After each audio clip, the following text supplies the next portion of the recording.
তো আয়নাগরে যাদেরকে টর্চার করা হয়েছে এরা যুদ্ধবন্দী না, এরা তো কারাবন্দী, তাও অন্যায় ভাবে। এনফোর্স ডিসঅ্যাপিয়ারেন্স ছিল, অন্যায় ভাবে তাদেরকে গুম করা হয়েছে। অন্যায় ভাবে বছরের পর বছর যাদেরকে এভাবে কষ্ট দেয়া হয়েছে, ফ্যামিলি থেকে দূরে রাখা হয়েছে, কিয়ামতের দিন তাদেরকে আল্লাহ জালেমের কাতারে দাঁড় করাবে। ইসলাম কারাবন্দীদের দূরের কথা, যুদ্ধবন্দীদের সাথে ভালো আচরণের কথা বলেছে। আল্লাহ বলেন ওয়ায়ুতঈমুনা আত-তাআমা আলা হুব্বিহি মিসকিনান ওয়া ইয়াতীমান ওয়া আসীরা। বিশ্বাসীরা গরিব দুঃখীদের জন্য খাবার খাওয়ায়, যুদ্ধবন্দীদেরও খাবার খাওয়ায়, যুদ্ধবন্দীদেরও খাবার খাওয়ায়। এবং বিষ্ণু বলেছেন ইস্তাউসু বিল উসারা খায়রা, যুদ্ধবন্দীদের সাথে তোমরা ভালো আচরণ করো। বদরের যুদ্ধে 70 জন বন্দী হয়ে আসলো। বিশ্বনবী 70 জনকে সাহাবাদের মধ্যে ভাগ করে দিলেন, বললেন তোমরা খারাপটা খাবে, বন্দীদেরকে ভালোটা খাওয়াবে। কি নমুনা স্থাপন করেছে ইসলাম। ইয়ামামার বড় লিডার ছিলেন, যুদ্ধবন্দী হয়ে মদিনায় আসলেন, নাম সুমামা ইবনে উসাল। নাম কি? সুমামা ইবনে উসালকে যুদ্ধবন্দী হিসেবে আনা হলো। তাকে মসজিদে নববীর পিলারের সাথে রশি দিয়ে বাঁধা হলো। বিষ্ণু বললেন সুমামা, কি অবস্থা তোমার? কি অবস্থা তোমার? কেমন লাগে? তোমার সাথে কেমন আচরণ করা হবে বলো? বললেন মুহাম্মদ, তুমি চাইলে মারতেও পারো, বাঁচিয়েও রাখতে পারো। বিষ্ণু বললেন সুমামা, এ দুনিয়াটাই শেষ নয়, আখিরাতে বিশাল এক জগৎ পড়ে আছে। তুমি যদি শাহাদা বাক্য পড়ো আমাদের ভাই হয়ে যাবা, তোমার সেফটি সিকিউরিটির দায়িত্ব আমাদের, আমরা তোমরা সবাই মিলে এক। তারপর একে একে বিশ্বনবী তার সাথে ইসলামের সৌন্দর্যগুলো তুলে ধরলেন। সালাত কি, যাকাত কি, এগুলো বুঝালেন। বাড়িতে যেয়ে বললেন সবচেয়ে ভালো খাবার রান্না করো, একজনকে দিয়ে মসজিদে পাঠালেন। যুদ্ধবন্দীর সাথে কি আচরণ দেখছেন। এরপরের দিন বিশ্বনবী আবার তাকে ইসলামের দাওয়াত দিলেন। এরপর বাড়িতে এসে একজনকে বললেন যাও আমার ওই উটের দুধ দহন করে তাকে 1 পেয়ালা গরম দুধ দিয়ে আসো।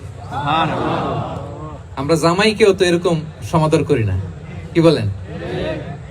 তৃতীয় দিন বিশ্বনবী আবার খাবার নিয়ে গেলেন, আবার ইসলামকে তুলে ধরলেন। সুমামা তো অবাক, যুদ্ধবন্দীদের সাথে মুসলমানরা এরকম আচরণ করে। 3 বছর বিশ্বনবীর 3 দিন ধরে লাগাতার যখন ইসলামকে প্রেজেন্টেশন শেষ, বিষ্ণু বললেন যাও এবার সুমামা ইবনে উসালের রশিটা খুলে তাকে ছেড়ে দাও। সাহাবারা বলেন কি ইয়া রাসূলুল্লাহ, ভয়ঙ্কর, বিশ্বাসঘাতকতা করবে, মেরে ফেলবে আমাদের। বিষ্ণু বললেন না, আমি যা জানি তোমরা তা জানো না, ছেড়ে দাও। সুমামাকে ছেড়ে দেয়া হলো। সুমামা বের হলেন মসজিদ থেকে, ফিরে তার ভূখণ্ড, তার এলাকা ইয়ামামাতে তিনি গেলেন না। মদিনার মসজিদে নবীর পাশে খেজুর বাগানের পাশে তিনি অজু করলেন, গোসল করলেন, অজু করলেন। এরপর ফিরে এসে বিশ্বনবীর সামনে দাঁড়িয়ে বললেন আশহাদু আল্লা ইলাহা ইল্লাল্লাহ সুবহানাল্লাহ ওয়া আশহাদু আন্না মুহাম্মাদান আবদুহু ওয়া রাসূলুহু। আল্লাহু আকবার। আমি সাক্ষ্য দিচ্ছি আল্লাহ ছাড়া কোনো ইলাহ নেই, আপনি আল্লাহর প্রেরিত রাসূল। হে মুহাম্মদ, আপনার চাইতে নিকৃষ্ট মানুষ আমার কাছে কেউ ছিল না, কিন্তু এখন থেকে আপনার চাইতে কোনো প্রিয় মানুষ আমার জীবনে নেই। ইসলামের চাইতে নিকৃষ্ট কোনো ধর্ম আমার জানা ছিল না, আজ থেকে ইসলামের চাইতে প্রিয় ধর্ম আমার কাছে নেই। মদিনার চেয়ে নিকৃষ্ট কোনো শহর আমার কাছে ছিল না, সবচেয়ে অপছন্দের শহর, আজ থেকে মদিনার চেয়ে প্রিয় শহর আমার কাছে নেই। দিস ইজ ইসলাম। বিশ্বনবী বললেন হে নবী, নবী হে,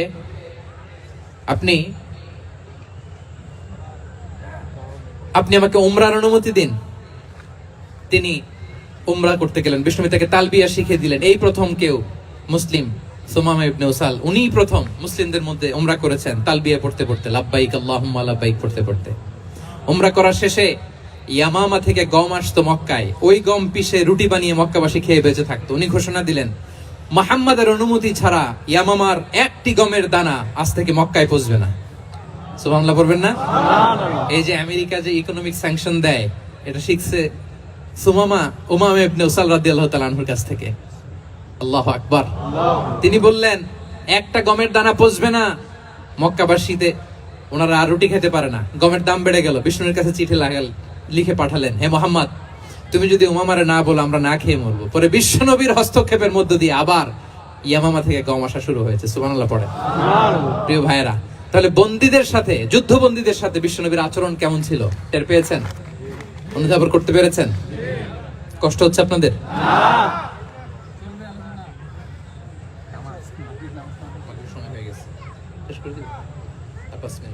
জি, মাগরিবের সময় হয়ে গেছে, আমরা এখনই শেষ করছি প্রিয় ভাইরা। ভিক্ষুকের সাথে তিনি কি আচরণ করতেন দেখেন। বিশ্বনবী আর 2-1 মিনিট মিস করবেন না, এই 2-3 মিনিট এদিক সেদিক তাকাবেন না। ভিক্ষুকের সাথে কি আচরণ, বিশ্বনবী কখনো না বলতে পারতেন না। কেউ হাত পাতলে কি বলতে পারতেন না? পারতেন না। এক ভিক্ষুক এসে বলে, এই মোহাম্মদ দাও, তোমার কাছে কি আছে দাও। নবী তখন চাদর পরা ছিলেন, চাদর ধরে এমন জোরে টান দিছেন বিশ্বনবীর ঘাড়ের চামড়া এখানে ছিঁড়ে গেছে, চামড়ায় দাগ পড়ে গেছে। বিশ্বনবী তার দিকে তাকিয়ে ওই যে মুচকি হাসির ম্যাজিক, আবার মুচকি হাসি দিয়ে বললেন, যাও তাকে কিছু দিয়ে দাও। সুবহানাল্লাহ পড়বেন না? আচ্ছা, ভিক্ষা করতে এসে যদি আপনার জুব্বা ধরে টান মারে, জামার কলার ধরে টান মারে, এই দে, কি করবেন বলেন? ওই যে মায়ের, মানে ডানে ভাই আর কোনো সলিউশন নাই, খালি মায়ের, খাইজো মায়ের, খাইলো মায়ের। দেখেন, ভিক্ষা করতে এসে জামা ধরে টান দিয়ে ঘাড়ের চামড়ায় এখানে দাগ ফেলে দিয়েছে, কিন্তু বিশ্বনবী হাসি দিয়ে সলিউশন করলেন। সুবহানাল্লাহ পড়েন।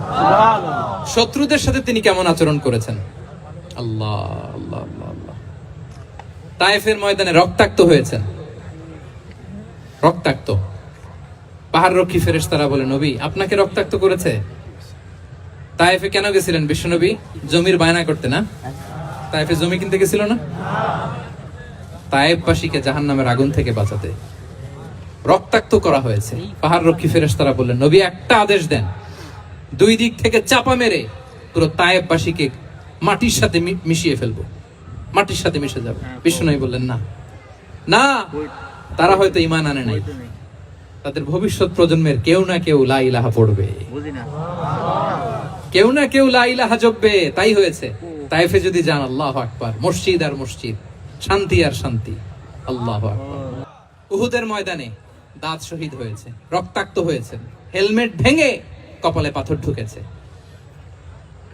ফেরেশতারা বললেন, আদেশ দেন উহুদ পাহাড় তাদের ঘাড়ের উপরে বসিয়ে দেয়। বিষ্ণু বললেন না, বিষ্ণু বললেন না, আল্লাহুম্মা হদি কওমি ফাইন্নাহুম লা ইয়ালামুন। আল্লাহ আমার কওমকে ক্ষমা করে দেন, ওরা বুঝে নাই। দেখেন, শুধু ক্ষমাই চান নাই যে আল্লাহ ওদেরকে মাফ করে দেন, ওদের হয়ে কৈফিয়ত দিয়েছেন আল্লাহকে, এক্সকিউজ দিয়েছেন। আল্লাহ কেন কেন ক্ষমা করবেন? কারণ ওরা বুঝে নাই, এক্সকিউজ দিয়েছেন, তাদের হয়ে কৈফিয়ত দিয়েছেন। এই ছিল শত্রুদের সাথে বিশ্বনবীর আচরণ। যুদ্ধের ময়দানে ঘোষণা দিতেন, খবরদার ওদের নারীদের গায়ে হাত দিবে না, শিশুদের গায়ে হাত দিবে না, গবাদি পশু মারবে না, কোন পাদ্রীর গায়ে হাত দিবে না। গোটা বিশ্বের কেউ, কোন যুদ্ধের সেনাপতি যুদ্ধের ময়দানে এমন মানবতা দেখাতে পারে না। চিল্লায় বলেন ঠিক কিনা? 8ম হিজরিতে মক্কা বিজয়ের দিন থারথার করে কাঁপছিল কুরাইশরা যে আজকে তো আমাদেরকে ক্যাপিটাল পানিশমেন্ট দিবে, ডেথ পেনাল্টি দিবে। বিশ্বনবী বললেন, না, লা তাসরিবা আলাইকুমুল ইয়াউম, ইযহাবু ফাআনতুমুত তুলাকা। 4-5 জনকে তিনি শাস্তি দিয়েছেন, গণহারে শত শত হাজার হাজার পরিবারকে তিনি ক্ষমা করে দিয়েছেন। বললেন, তোমরা আমার ভাই, ভাই ভাইয়ের সাথে যেরকম আচরণ করবে, ইউসুফ তার ভাইদের সাথে যা করেছে আমি তাই করব, আমি ক্ষমা করে দিলাম। আল্লাহু আকবার। এ ছিল শত্রুদের সাথে আচরণ। শেষ কথা বলি, শেষ কথা হচ্ছে প্রাণীর সাথে বিশ্বনবীর কেমন আচরণ ছিল। প্রাণীর সাথে একবার এক আনসারের খেজুর বাগানে ঢুকলেন, ঢুকে দেখেন একটা উট কাঁদে। কি কাঁদে? উট কাঁদে। কানে কানে এসে বিশ্বনবীকে কি যেন বলে যায়। বিশ্বনবী রেগে বললেন, এই উটের মালিক কে? এক আনসারী সাহাবী বললেন, ইয়া রাসূলুল্লাহ আমি। বিশ্বনবী বললেন, তোমার কি ভয় হয় না আল্লাহর? কলিজার মধ্যে আল্লাহর ভয় নাই? আল্লাহ তাআলা দয়া করে ওটের মালিক তোমাকে বানিয়েছে, ওট কানে কানে এসে আমাকে বলেছে তুমি তাকে কয়দিন ধরে খাবার দাও নাই, আর তাকে দিয়ে কাজ করিয়েছো অনবরত। খবরদার, কিয়ামতের দিন আল্লাহ তাআলা জালিমের কাতারে তোমাকে দাঁড় করাবে। প্রাণীর জন্য বিষ্ণু ইসলাম কত দয়াদ্র ছিলেন। জবাই করার সময় বিষ্ণু বলতেন, ইহসানের সাথে জবাই করো, ছুরি ধারালো করে রাখো। কুরবানির সময় আমরা প্রাণীটাকে কি করি? আদর করি না মেরে ফেলি? বলেন তো, জবাই করা মানে কি? মেরে ফেলতেছি। বিষ্ণু বলেন, ইদা কতালতুম ফাহসিনুল কিতলা, মারবা ঠিক আছে কিন্তু মন মতো না, ইহসানের সাথে কতল করো। ওয়ালিয়ুহিদ্দা আহাদুকুম শাফরাতাহু ওয়ালইয়ারিহ যাবিহাতাহু, ছুরিটাকে ধার করে রাখো যাতে করে খুব সহজে তার রুহটা বের হয়ে যায়। সুবহানাল্লাহ। দেখেন, আমরা নিজেদের সাথে একটু মিলাই। বাংলাদেশে দেখেন তো, কুকুর একটা দেখলে আমরা কি করি? হ্যাঁ, হয় লাথি না একটা ঢিল। বিড়াল দেখলে কি করি? হয় দাবরানি দেই, নয় দৌড়ানি দেই। এরকম আছে না নাই? উন্নত দেশগুলোতে দেখবেন রাস্তার মাঝখানে একটা ছোট্ট সাপ, পুরো হাইওয়েতে সবগুলো গাড়ি থেমে গিয়েছে। একটা হাঁসের বাচ্চা বাঁচানোর জন্য, একটা সাপের বাচ্চা বাঁচানোর জন্য, আর আমরা পাখির মতো মানুষকে গুলি করে মারি। মানুষকে আমরা গুলি করে মারি পাখির মতো নির্বিচারে। প্রিয় ভাইরা, বিষ্ণু ইসলাম প্রাণীর প্রতি আমাদেরকে দয়াদ্র হতে বলেছেন।